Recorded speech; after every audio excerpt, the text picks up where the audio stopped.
आज शनिवार है और श्री हनुमान जी का दिन है।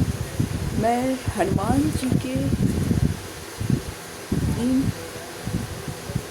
है, इसलिए मैं इस दिन आप लोगों को कुछ बात बताना चाहती हूँ जो धर्म वाली ही बात है।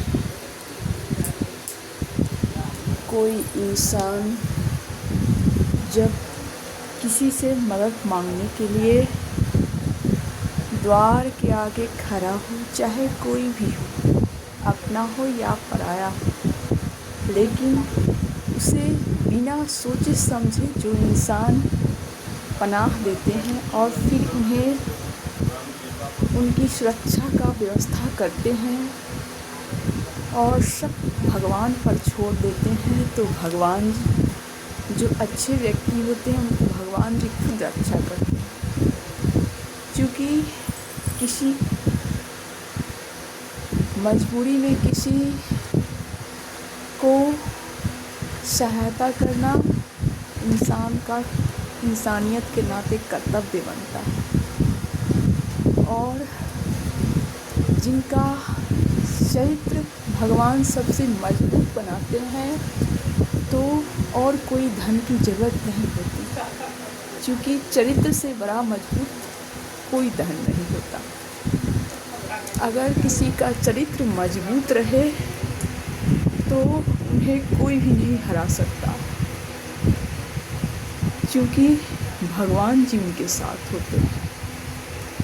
कोई झूठा आरोप भी लगा दे और वो ये छोड़ दे कि चलो भगवान जी तो सब कुछ देखते हैं, आदमियों का क्या है, इसके मन में जो आए वो बके।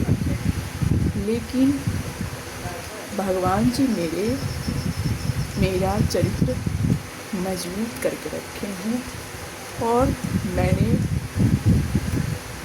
उन्हीं के सहारे अच्छा कर्म करने की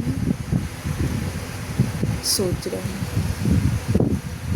तो चलो, हे दुख भंजन मारुति नंदन, सुन लो मेरी पुकार, पवन सुत विनती बारंबार, पवन सुत विनती बारंबार। हे दुख भंजन मारुति नंदन, सुन लो मेरी पुकार, पवन सुत विनती बारंबार, पवन सुत विनती बारंबार।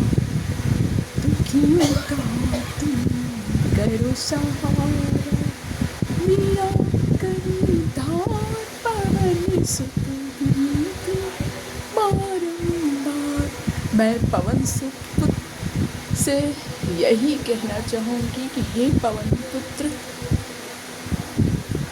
कोई भी बालक हो या मेरा हो और किसी का भी, लेकिन तुम सद्बुद्धि देना, क्योंकि सद्बुद्धि से बड़ा भी अनमोल रत्न कुछ नहीं।